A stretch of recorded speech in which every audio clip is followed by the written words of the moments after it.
Hello, FilmOut friends. How are you? We are thrilled to have you all in the room and these wonderful special guests that we have for you for a panel. This is not a type of event that we typically do during the festival. It's kind of in honor of our 25th anniversary, and we are very excited to have Ben Baur here to moderate and engage all of us in a conversation about queer joy. Ben is an actor, writer, and producer, creating queer stories across rom-com, drama, and horror. He's most proud of directing Yours, Mine, Ours, and starring in his latest short, which you will be able to view immediately following this panel, Just Between Us, or a relationship comedy screening that is screening here, 2025 FilmOut Festival. So I will turn it over to Ben, who will also then introduce our guests. Thank you so much. Stop. Hi, everyone. Thank you so much for being here. As he said, my name is Ben Baur. I'm an actor, writer, producer, and I'll be moderating today's panel, Queer Joy on Screen. Not every story has to be a tragedy. A little about me before I introduce the panel, kind of just to give you insight into why I wanted so badly to moderate this panel.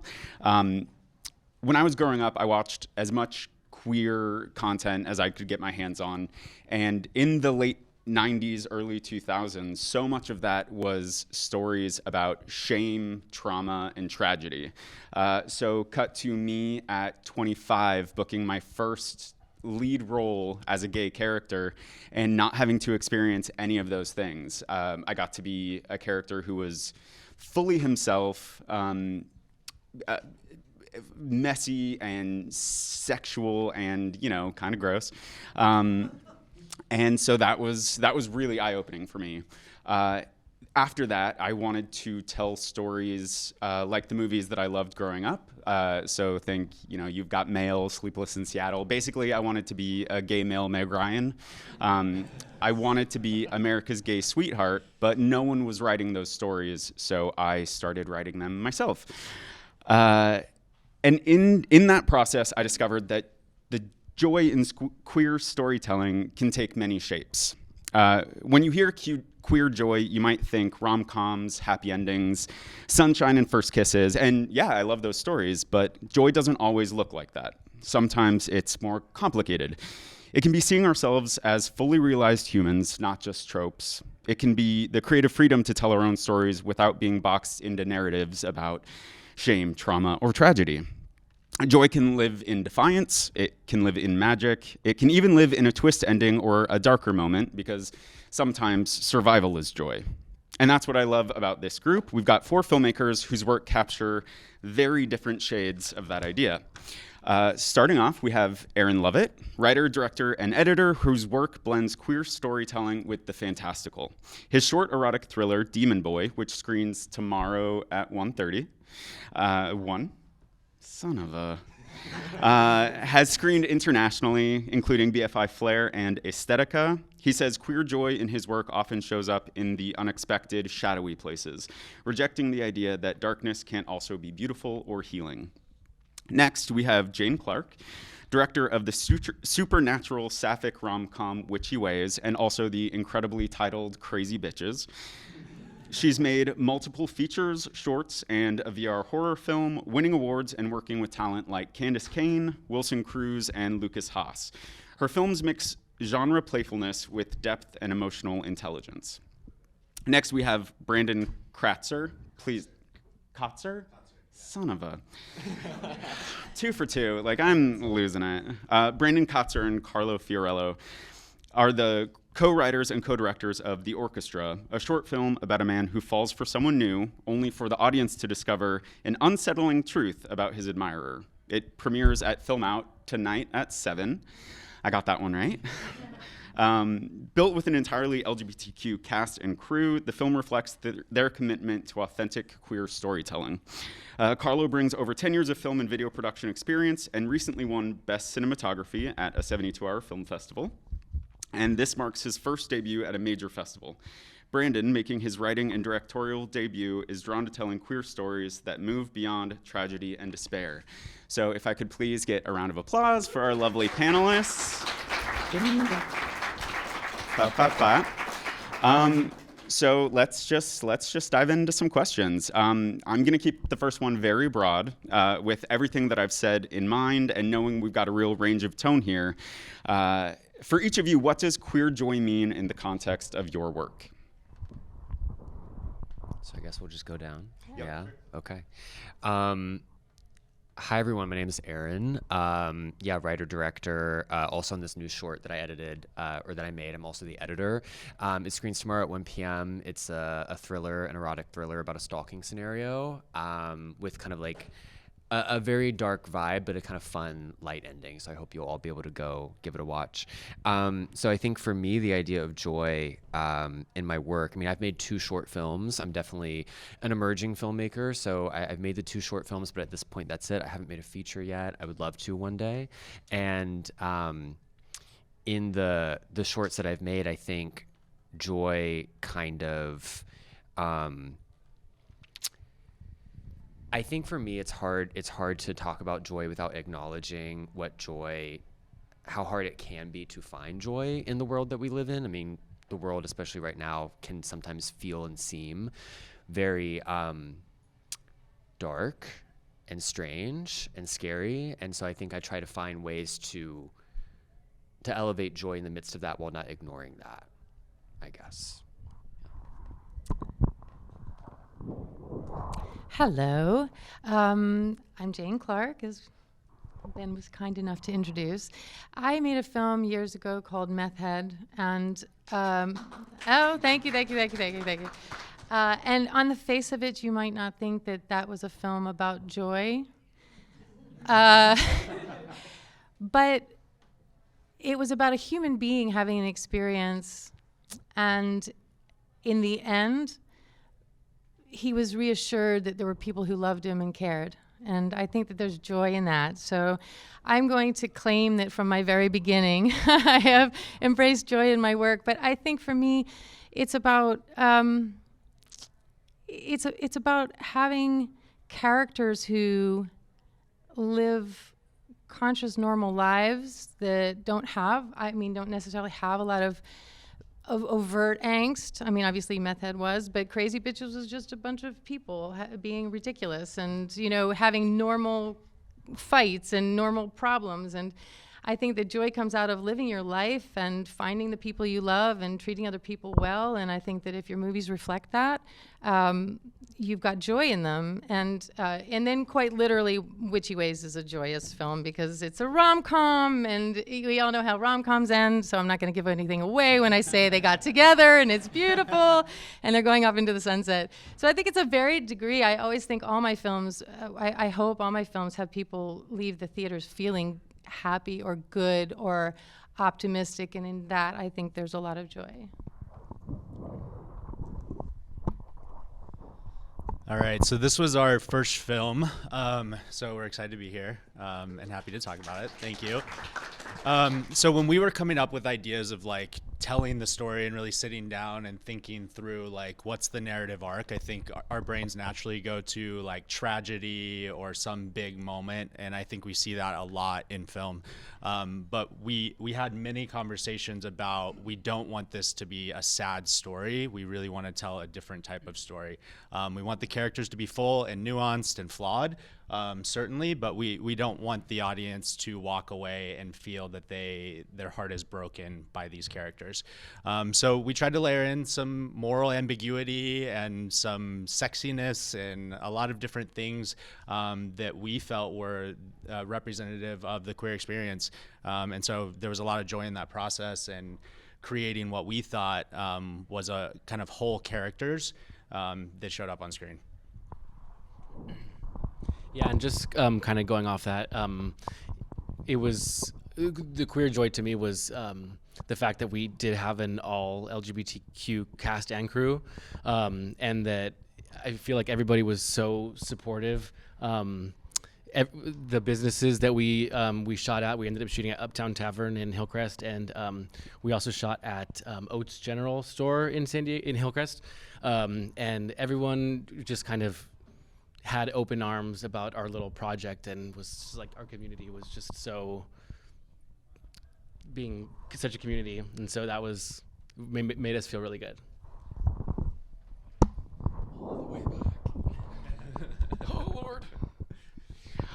That is one thing that I love so much about your story, is that you did have an entirely LGBTQ cast and crew. Was that something that you sought out to do specifically, or did it just end up that way? Yeah. So I think that we went in with the goal of making a film that was all LGBTQ cast and crew, and then it kind of just so happened that the character that plays our main character, Micah, the character that plays his mom, she's in the queer community as well. She's lesbian, and so it just ended up working out that it was just such a cool thing. You want to add on? Yeah, I think for us, we got a lot of the community involved and people that we knew within our network, and just kind of as we started spreading that word that we were doing this project, we got a lot of support and people reaching out and just saying, we're happy to help in any way that we can. So we were lucky enough to be able to select people that we started to look at the group around us, and we were like, okay, this is actually really representative. And we feel really excited that we're going to be able to walk away from this and say that it was a total LGBTQ cast and crew. Even the business owners, the people that were operating the businesses that were there the days on set, helping us with lighting and behind the scenes and all of that. So it was pretty cool. It was cool. God bless you. Yeah, no, that's I find that so interesting because when I was thinking about this panel and like how to have this conversation, it was mainly about like the storytelling process, but your process of actually making the film brought together a community and joy just through that, which I think is really, really cool. So we talked a little bit about queer joy as a response. Well, I talked a little bit about queer joy as a response to stories that were told in like the late 90s, early 2000s, and all of the common tropes that we all saw. AIDS, drug addicts, homophobia, gay bashings, all that stuff. And that's, I'll say I have knowledge of that for gay men, but I am wondering, Jane, what are the queer tropes for the Sapphic community? Well, first of all, I'm straight, so I'm not sure how well. Yeah. I mean, if you want to be technical, I'm bi, but I've been with a guy for years, so I'm married and not going to leave him. So, yeah. But I think, speaking from my perspective, it's one of the things that I'm a little bit passionate about, this idea that there was a time and place when those stories needed to be told and people had to come out and had to see how other people came out and understand they weren't alone, and to examine the AIDS crisis. And obviously I did meth ed, so I mean I took a trip down the drug avenue, but I just think it's important, especially now when there's so much separation, to try to make films that bring people together. I mean the straight and the LGBTQ community. I mean, it's important to get straight people to watch movies where they forget that the gay character is gay.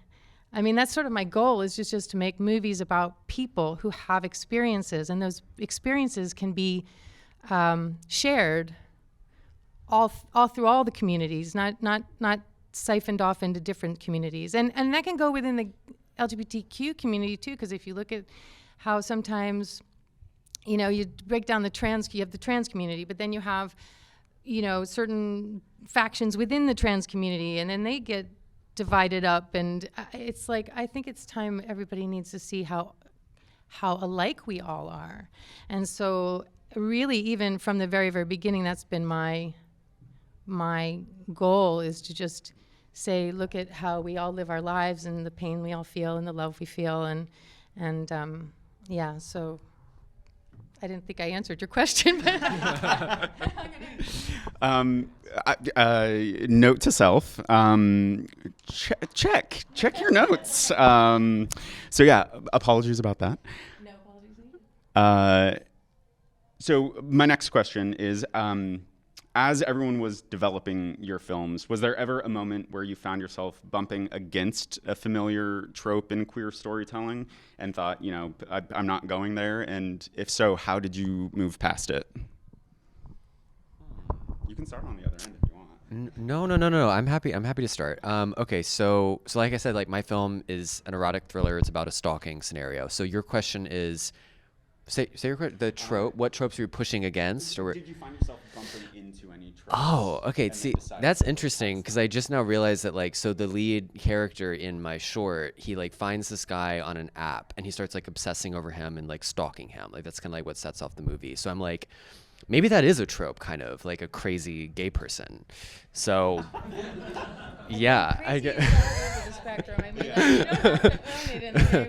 I don't know. Well, but it is a trope actually, because it's the really, really old school classic trope of the gay villain, this queer person who's a degenerate and who's does not mesh well with society and is doing things that are amoral. I mean, that's going back to a long time. I think there's been that element of villainizing queer people. Which we're seeing again actually in culture right now with all the groomer stuff and trying to villainize trans women for wanting to play sports and stuff like that. So, I think what I did with my film in particular was, and I actually do this with a lot of my work, scripts I've written. I like appropriating tropes and owning tropes, and then just deciding, I don't care if this is a trope, I'm still gonna do it. And it might not be the right thing. I don't know, but that's just an approach I've taken that I've liked. And I do think that taking ownership of something is 100% taking power back, and there is joy in that as well. So that is also totally valid. Brought me joy. Well, I probably don't have a lot to commit to this one, but I will just tell you a little story that might be slightly like this, except it's from my perspective. So I produced a film called Elena Undone, which Nicole Kahn wrote and directed, and I was on from the very beginning. And she sent me the script, and I'd give her notes, and I'd send it back. And there was this one scene that went on and on. It was a fight scene, and these women were going at each other, and it went round and round in a circle. And I kept sending it back to Nicole and going, gotta trim, can't be longer than a page, you gotta take this down. And finally she's like, Jane, why do you keep bugging me about this? This is an important scene. I'm like, Nicole, nobody fights that long about the same thing, and nobody wants to hear it go round and round. She goes, lesbians do.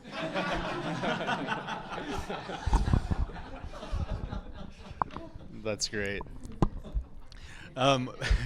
One of the choices that we made when we were trying to tell the story was this idea of this character that's very sexual, very engaged in his sexuality and owning that, but that we didn't want to lean into the trope of you have to give that up or that's negative in any way. And so as we were writing, there were times when we would start to write out some part of the script and it would naturally kind of go that direction, and we'd be like, nope, we have to cross that out. We've got to take a step back, reflect on what the real intention here is. And it's that you can be sexual, you can enjoy all of those things and lean into that identity and still get the guy and still find love and meaning and connection. And so we were kind of playing with those ideas in parallel and trying to stay true to not walking away from or putting any cast of shame over the sexuality. Oh, that was what I was gonna say. Same answer. And that is one thing that I did love about y'all's film, is that you did not shy away from the sex of it all, because that's another, not necessarily trope, but another thing that has happened to queer people in TV and film for so long is that, especially on cable TV and big budget films, we get neutered. Our sexuality just gets completely taken away to make us more palatable to larger audiences. And so I really commend you for not shying away from that. You as well, Aaron, your movie is very sexy as well.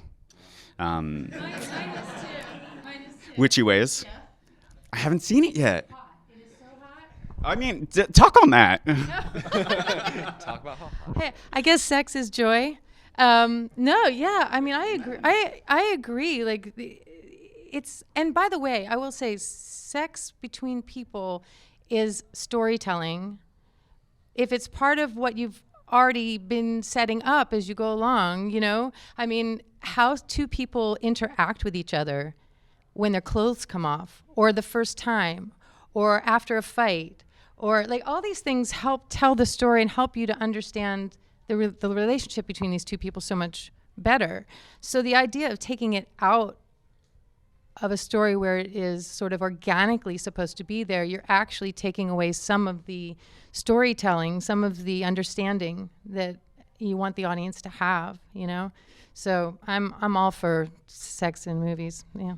And in fact, I was talking to my friend John the other day, and I said, oh, I got this movie, and yeah, they're gonna, of course, like, Howes has got to take his shirt off. I'm gonna find a place for him to have his shower scene, and I'm gonna put him in the pool, and you know, and then I said something about sex, and he goes, well, it wouldn't be a Jane Clark movie without some sex.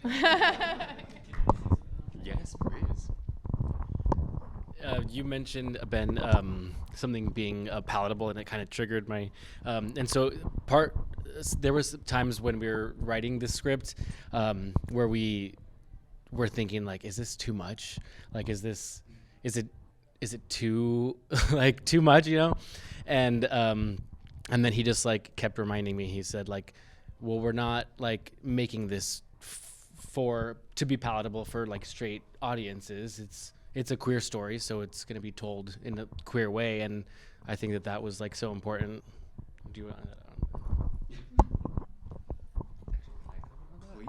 Well, I just have a response to that, because I think maybe I have a question, actually. How do you feel about that choice? I haven't seen your film yet, so I don't know exactly what you're referring to, but like, if you're including something in your film that you know is maybe going to feel a little unpalatable to like a straight audience, like someone, I don't know, on a farm in Missouri, like, and it might turn them off. Yeah. Great. And if it could turn them off, I mean, like, because that's something that I've had to wrestle a lot with my stuff, because I want to be unique and authentic and original. I think all good filmmakers do. But you also, at least I think in my case, I don't just want a queer audience, because I think there's something to say for, like, what you were getting at, like, kind of reaching other audiences. And then also from a commercial standpoint, I mean, I think it's hard to make a career out of being a filmmaker if your audience is only other queer people. So I guess do you have any thoughts on that? Yeah, so it was definitely, there were a lot of emotions associated with this, like going through the process and making that choice and staying true to that. We didn't put anything in the film that's over the top that we feel that, you know, any other audiences will watch and feel so unsettled by. But it was just trying to stay true to that North Star of, this is about us, our kind of stories and the stories in our communities. And we do think that they need to be told in a way that is not sanitized or like overly censored. So that was a choice that we made. You're absolutely right. I think when you talk about like a broader audience and mass distribution and sending it to your grandparents, that's a little bit different. But certainly we, for this one, wanted to make that choice and really push ourselves out of our comfort zone a little bit. I want to just add, you know, I also think so when you're doing a short, I think you should just make the movie you want to make and don't even question whether it's palatable, not palatable. That's not the job of a short film. You know, the job of a short film is to be able to stretch your boundaries and understand how to tell your story in the most truthful way so you can apply it later, right? I mean, that's my opinion. But and I also think there's an interesting thing here between male sexuality on film and female sexuality on film, because nobody's complaining about Hunting Wives. You know, I mean, has anybody seen Hunting Wives? Okay, so that's like the #1 streaming show in the country, not just on Netflix, but in the country. And that's a whole bunch of women on women. And I don't see anybody complaining in the Midwest about that. And I actually heard years ago that the L Word stayed on the air not because of the lesbians watching it, but because of the straight women with their husbands in the Midwest that would watch it. Serious. I was doing research trying to figure out how to sell raise money, and so there's a difference there, I think. But I also will say, in terms of commerciality, you make the movie and then just shoot some stuff that if you need to make an airplane version, or you need to make a TV version that's going to, not go on streamer, then you have the materials, and then it doesn't matter. You tell the story the way you want to tell it, and then if your salesperson comes in or your distributor comes in and says, I can't take that one scene where that thing happened, and then you say, okay, great, you know what, I have this alternative cut that I can give you that satisfies what you need, because you also do need to reach as many people as you can. And let's face it, we all have to make money. I mean, it's a business, and so, I think that there's nothing wrong with making smart choices that can serve both sides of that. Just like a small story about the whole palatability thing.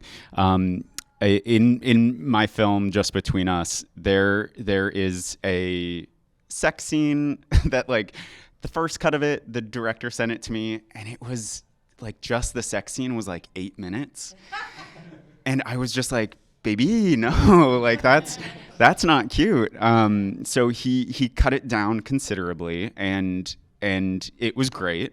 But then we just played at a festival in LA like 2 weeks ago, in a rom-com block. Not queer, just we were the only queer film in that.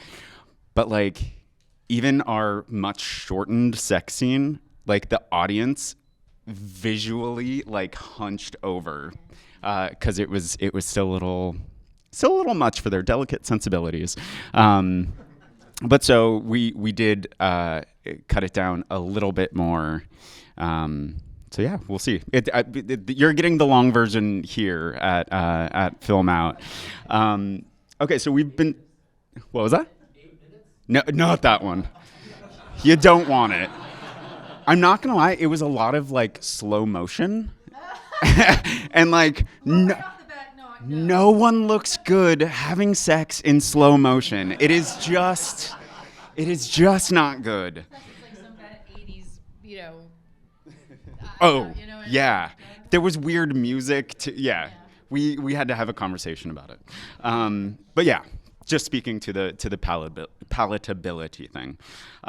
So we've talked a lot about creating queer joy on screen. Is there a film or show that you've seen recently, not your own, that made you feel joyful, and why?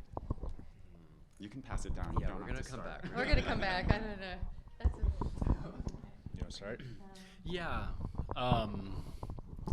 I saw on the plane a couple weeks ago for the first time. It was called what's that one with like from the guy from The Big Bang? Jim Parsons. Yeah. What is it? Spoiler alert. I saw that one. I was crying, like my eyes out on the plane, and I was just like, oh, like coming home. Yeah, because it was so heartfelt.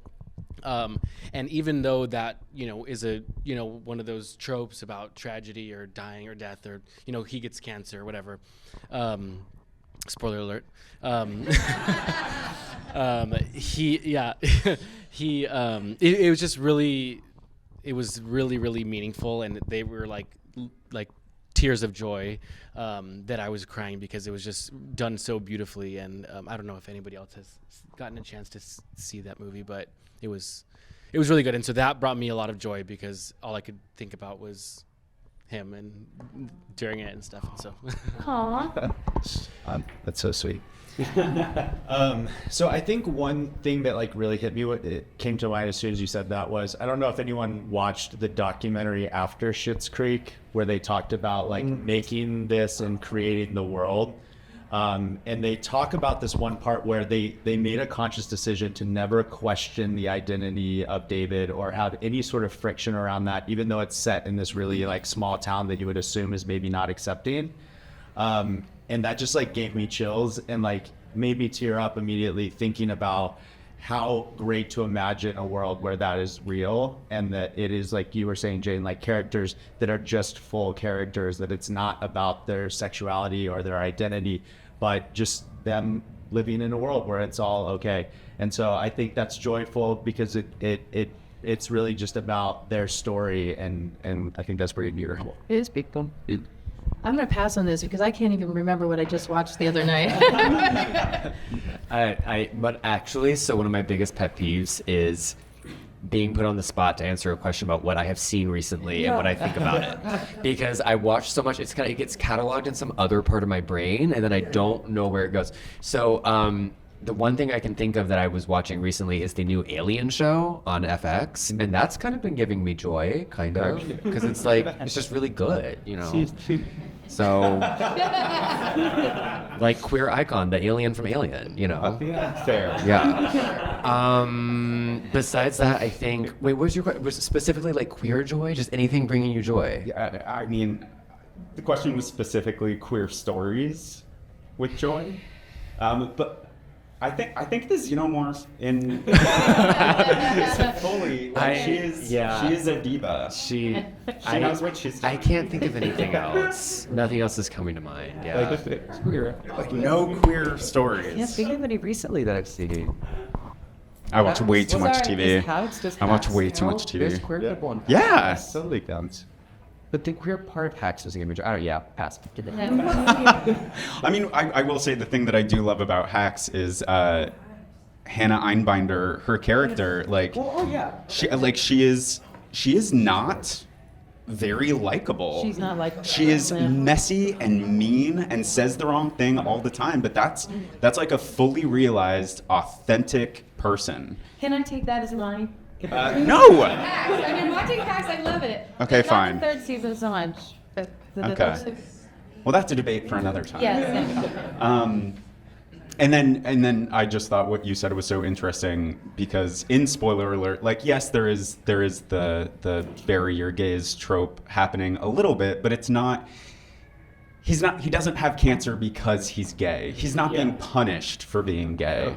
So I think you are allowed to just sit and really, really enjoy that story because it is such a sweet, sweet movie. Have you read the book? No. You should read the book. Yeah. You will bawl. Maybe I'll read the face off. Okay. For any filmmakers who are in the audience, what is a piece of advice you would give about telling queer stories, especially for those who might feel pressure to lean into trauma or tragedy?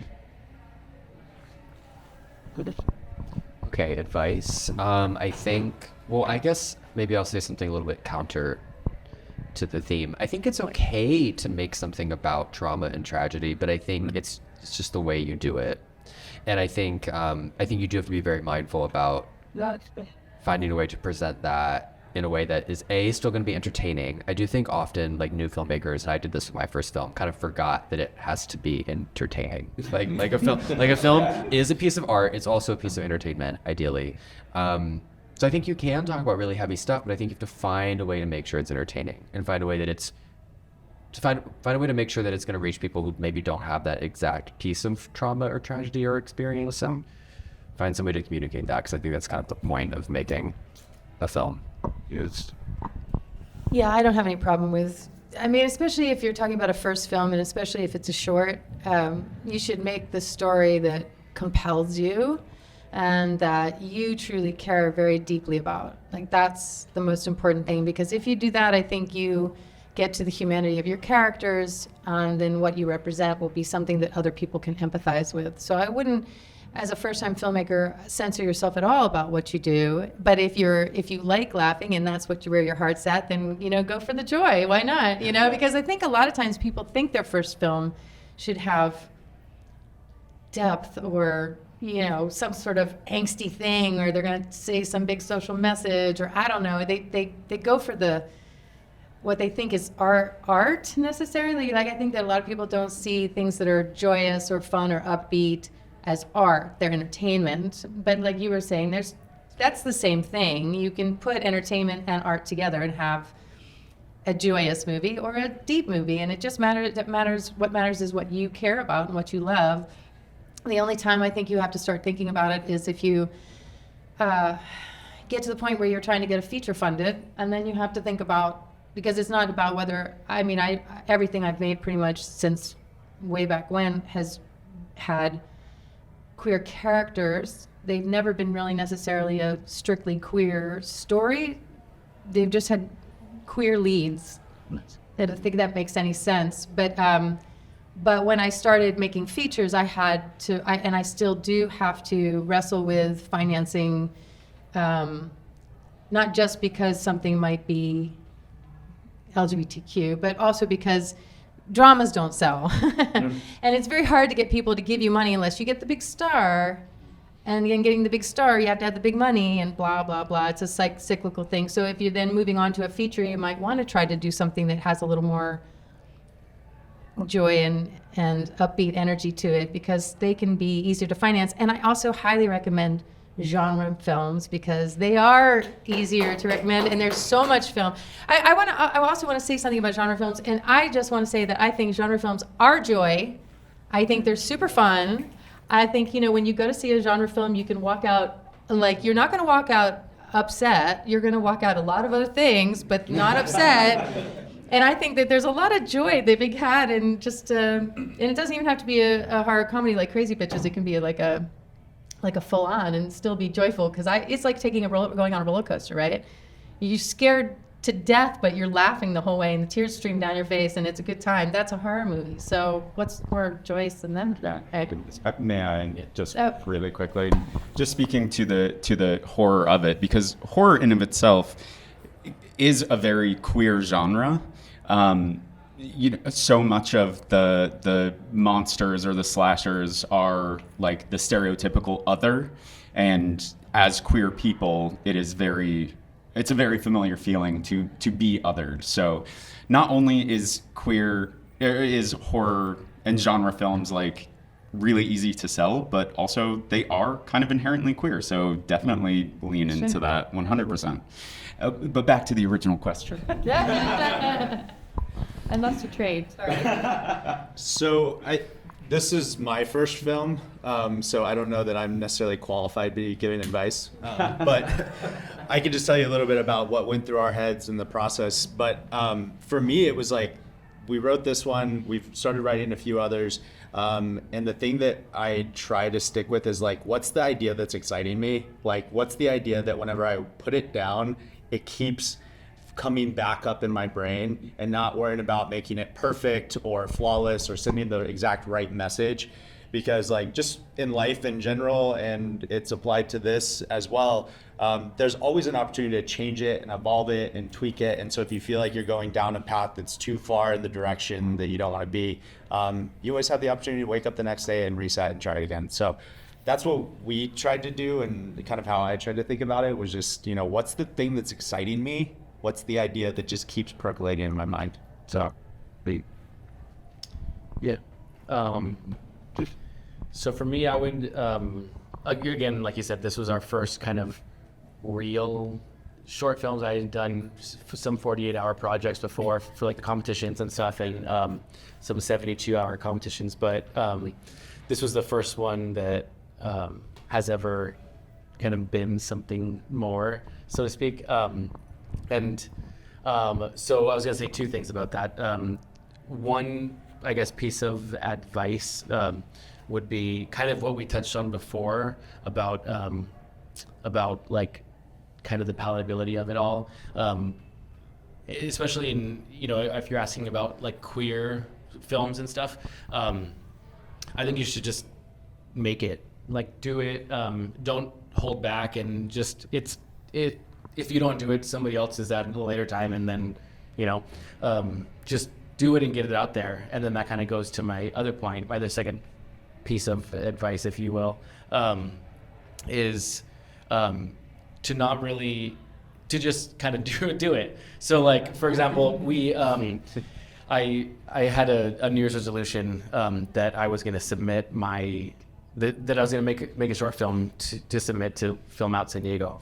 And December, January, I was like thinking about it, and I was like, should I not? Like, what if it's not good? What if everybody hates it? Just like the imposter syndrome and all that stuff. And then and then I was kind of like asking him for help, and I kind of knew that we were at a point where it was kind of just like we weren't really like, we were thinking about like different things, and then finally we just both sat down at a coffee shop on February 1st, which was the day that submissions opened, and we were like, hey, let's sit down and write something. Just all ideas count. And so we just kind of sat there, and then we ended up essentially coming up with like 90% of our story in that like short window. And so I was like, well, you know what, like just do it. You know, if you're never gonna get anything done if you just like keep waiting till the moment's perfect. And because I was like, well, I'm thinking like if we never would have went to that coffee shop, then maybe maybe we wouldn't be here or something. I don't know. So just kind of do it, I guess. Get started. My advice. Sorry, that was kind of long. I love that. But it helped. And Jane, I just want to speak to something that you said about not telling a filmmaker to stay away from something, to stay away from the trauma or the tragedy. And I fully agree. I think that there is still very much a place for those stories. I just think that, for me personally, I think that there is a way to tell the same story while focusing on the joy. I'm not at all trying to tell someone to stay away from the tragedy. Like one of my favorite movies of the past 10 years, BPM. It's a French film about the AIDS crisis in France and like their response to it. And so yeah, they're telling this horrible story, and people that you end up falling in love with are dying, and it's horrible. But there's something in the writing and the characters that they focus so much on living their lives and like really celebrating the time they have left. And I think that's more the point that I was trying to make is, well, you want to tell your coming out story? Yes, 100% tell that coming out story.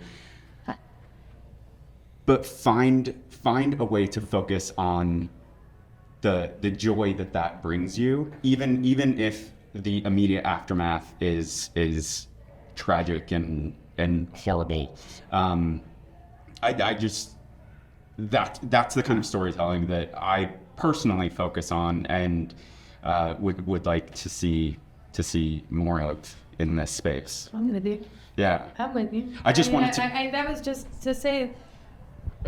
I mean, that's all I do is make movies about empathetic characters that have always moments of joy. Even Method, part of the thing that I think some people, if they're watching at home, they just took it too seriously. But in the beginning, they're having fun because the reality is that meth can be fun. So like, I didn't shy away from either side of it, but and I agree with you. Like joy is, adding. Really, I think what you're saying is adding depth to character to make them truthful and human and. So that, because I always say to people, even in the most serious things, I might be sitting here and talking, and then someone could walk in the room and trip, and I bet most people would have the instinct that they want to laugh. I mean, I'm just saying, like, yeah. Because sometimes it's just like humor comes out of the strangest things, and so you don't have to have just because it's an angsty movie or a movie about something very personal to you that hurt you and you wanted to express it. You're right. If you can find the moments within that were funny to you, or they may not have been funny to you, but the audience might find a little bit of relief while they're watching it, that's great. I would just say that sometimes that nuance is hard in a first film with a first-time filmmaker. It's a nuanced position.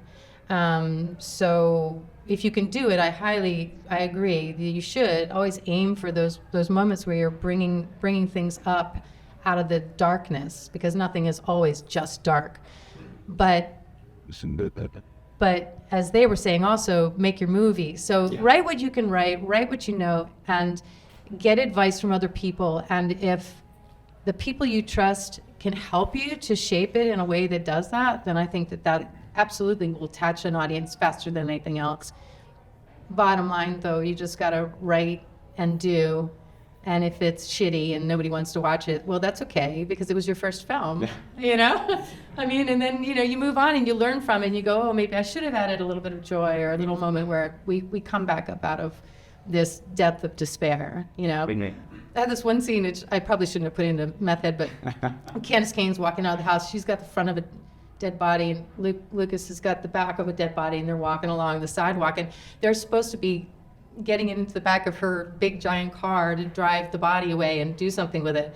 And Candace got to the end of the sidewalk, and she's looking back and forth. She's like, "Where's my car? Did you park it on the wrong side of the street again?" And then she dropped the body. And I just like cracked up. And I know that probably tonally it wasn't quite right for the film. I couldn't not use it because it was so funny. And I just thought that's one of those moments where that was her instinct. So am I going to tell an actor who's in the character that their instinct is wrong? No. I'm going to use it because it was funny.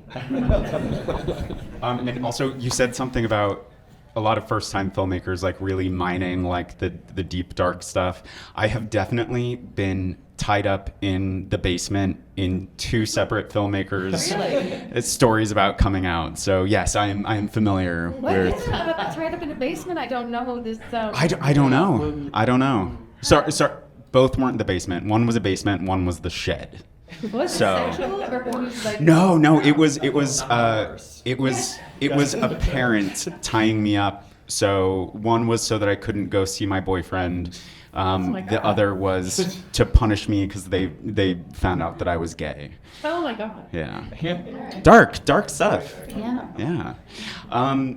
So right now, I'm gonna go ahead and open it up to the audience. If anyone has any questions, we have one right here. Yeah, I just have a question to Jane. It's a kind of a Jane Clark. It's kind of a comment, kind of a question, but and also cross-referencing the mention of Hax and Ava as a bi character, which wasn't mentioned. But I was just curious. It's up to anyone how they identify personally. But when you said you're straight, but you're bi, but you're married to a man that you're not going to split up from. Yeah, I'll explain it. I'll explain it. So, because I had this reckoning. Oh, the question basically is, why am I so blurry about my sexual orientation? It's also like to say that it seems like you as an individual can identify however you want, but in terms of bi representation, I think it's really important not to erase it because it's always erased. So when you said like, I'm married to a man, I've got it. Unless I'm straight. I've got the answer to that. Okay, so this goes back a little bit, but when I was making Elena Undone, being a bi woman was not actually very well received by the lesbian community. And still to some degree, I guess, isn't. But so it seemed easier because I've been with a man for a long time and I'm not going to leave him. I thought it was easier just to say I'm straight because I didn't want to get into the debate. I didn't want it to be about me or the debate of my orientation or anything. And so I just sort of continued saying I was straight because it just seemed like the clearest way. Because then you say, because also then women are like, oh, she's bi. I might have a shot at it. And I didn't want to get into that either because, it's draining. But so I just stuck with it, okay? It was just a kind of a habit of mine after a while to just say it. Here's my husband, blah. But last year I was at the Dinah, and I was walking the carpet, and we were doing interviews, and somebody asked a question about that. And I gave my normal answer, and after I was driving away, I was kicking myself. I'm like, that's not the truth, really. And so when I say, I'm sort of new to saying I'm bisexual because I had that reckoning that I didn't have to lie anymore to avoid a confrontation or a conversation about how I just hadn't yet faced my, my true sexuality or anything, which is what would have come up if I had done it during The Touch, which was a short film I did in 2009.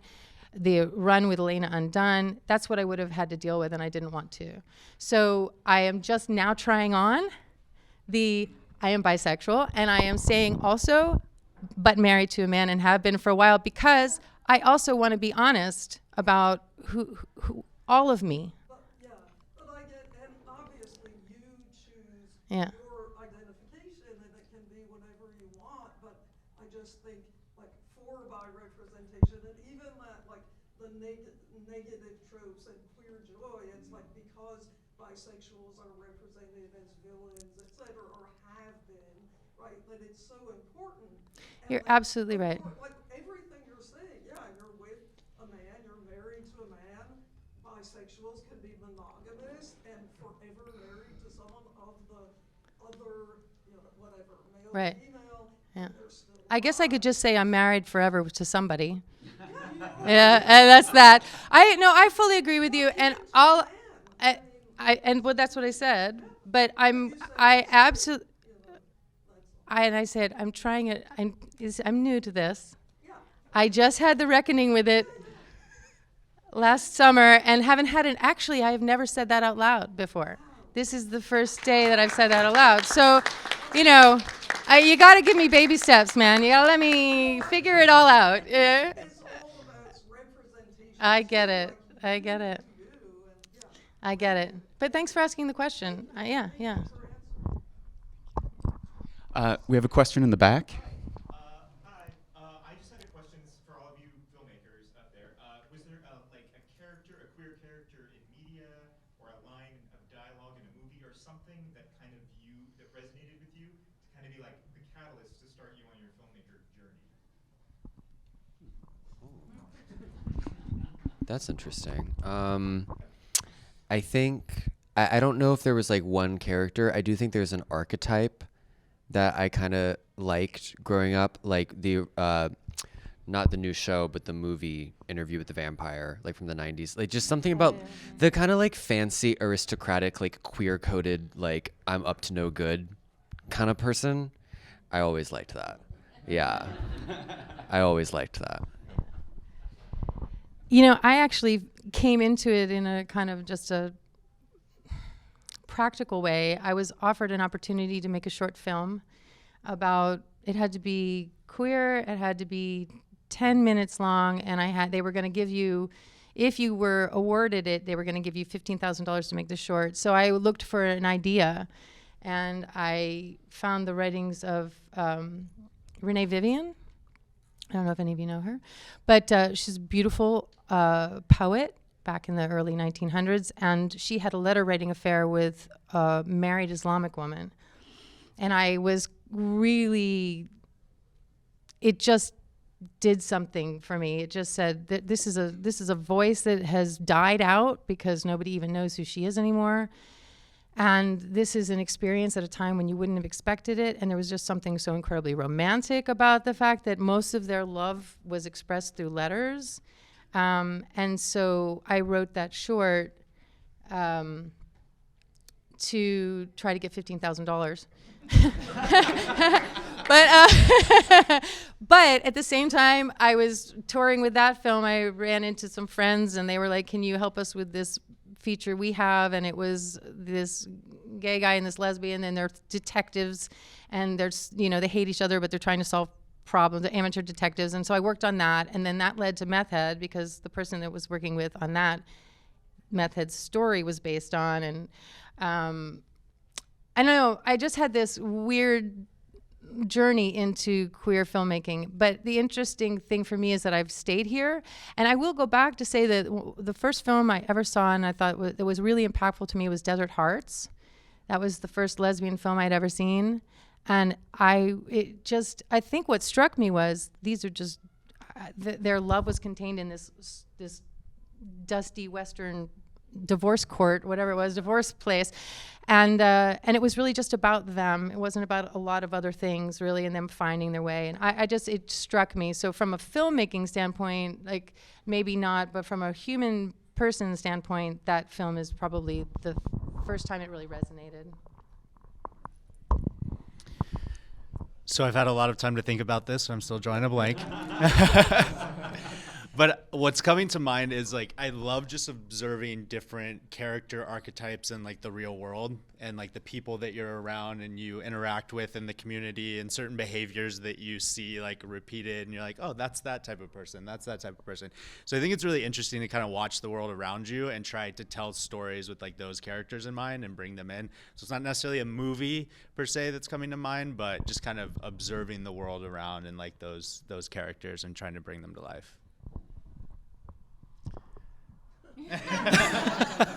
I am sorry. I wanted to have an answer for you. I can't think of one off the top of my head right now.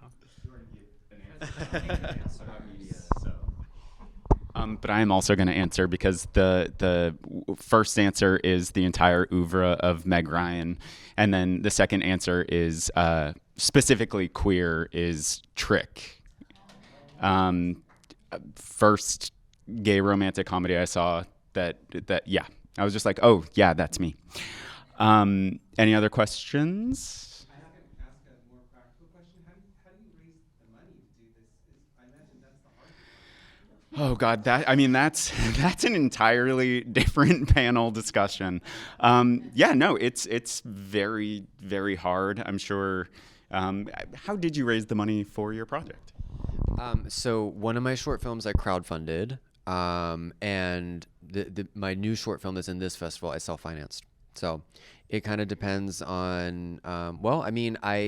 My opinion, I care a lot about my work, and my opinion was if I want other people to invest in my work at some point, I need to invest in my work too.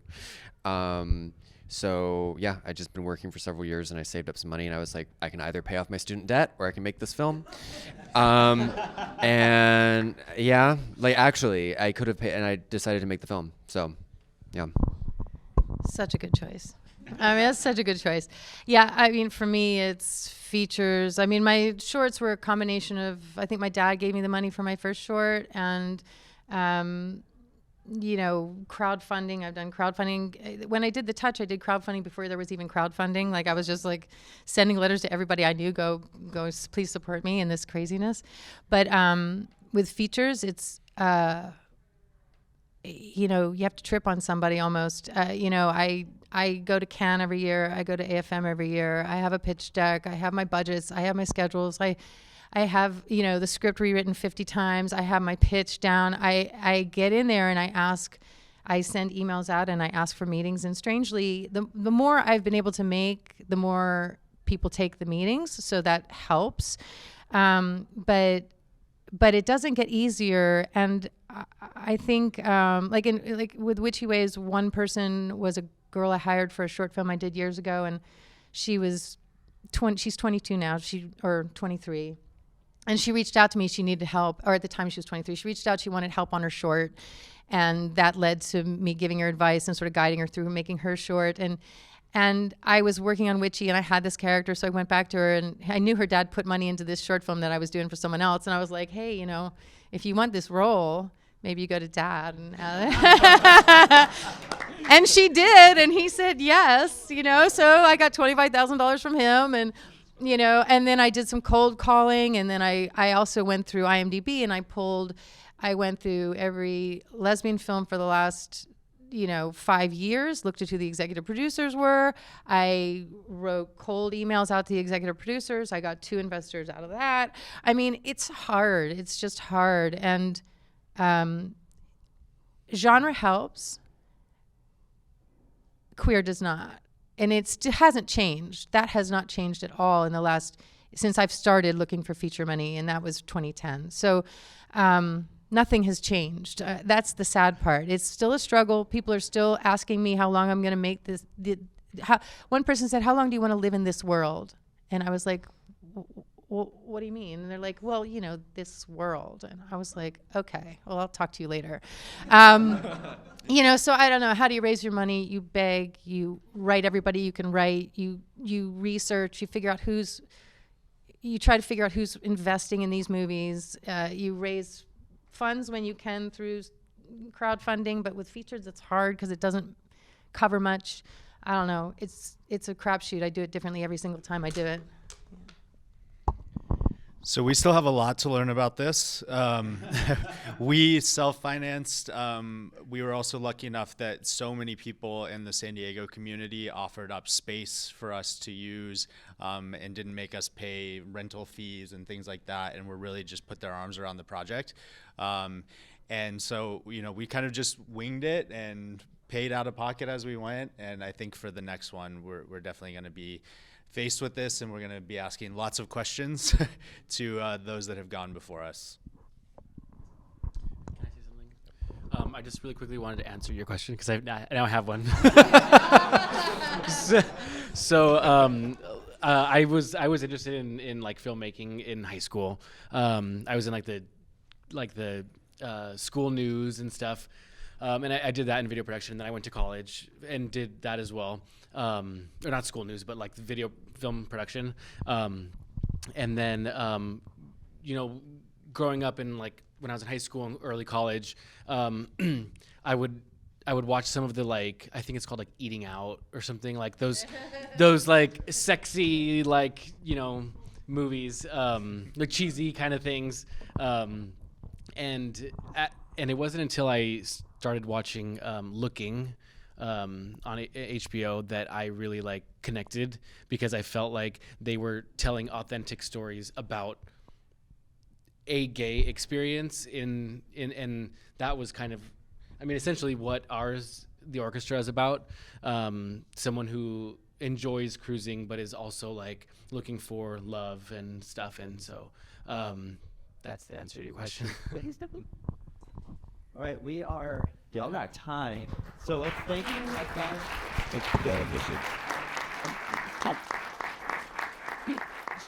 I just want to remind everyone that you can see Carlo and Fran into movie The Orchestra tonight at 7:30.